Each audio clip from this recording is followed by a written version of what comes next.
ఒక్క పల్లెటూరులో రామయ్య అనే రైతు ఉండేవాడు. అతనికి ఒక కూతురు ఉండేది. ఆ కూతురు పేరు సీత.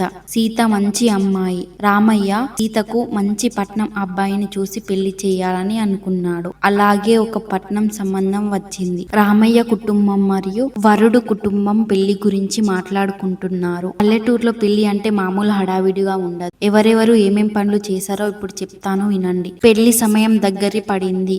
ఊరిలోని మగవారందరూ పచ్చని పెళ్లి పందిరి వేస్తున్నారు. ఊరిలోని ఆడవాళ్ళందరూ ఒక దగ్గర చేరి పెళ్లి ఇంట్లో పిండి వంటలు చేస్తున్నారు. పెళ్లికి ముందు రోజు సీతకు ఊరిలోని ఆడవాళ్ళందరూ పసుపు పెట్టి స్నానం చేపిస్తున్నారు. పసుపు కార్యక్రమం తర్వాత సీతకు గోరింటాకు పెడుతున్నారు.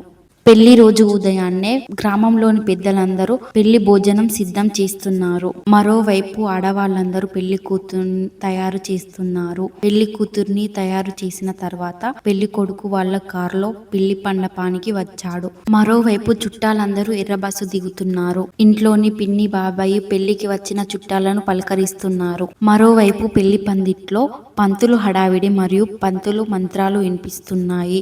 పెళ్లి కొడుకు పెళ్లి కూతురు మండపానికి వచ్చి కూర్చున్నారు. పంతులు మంత్రాలు అయిపోయిన తర్వాత పెళ్లి కొడుకు పెళ్లి కూతురుకి తాళి కడుతున్నారు. పెళ్లికి వచ్చిన బంధువులు ఆ జంటని ఆశీర్వదిస్తున్నారు. పల్లెటూరులో పెళ్లి అంటే ముఖ్యంగా అగ్ని సాక్షిగా 7 అడుగులు వేయడం. అది కూడా పూర్తయింది. పెళ్లి కూతురు మరియు పెళ్లి కొడుకు అరుంధతి నక్షత్రాన్ని చూస్తున్నారు.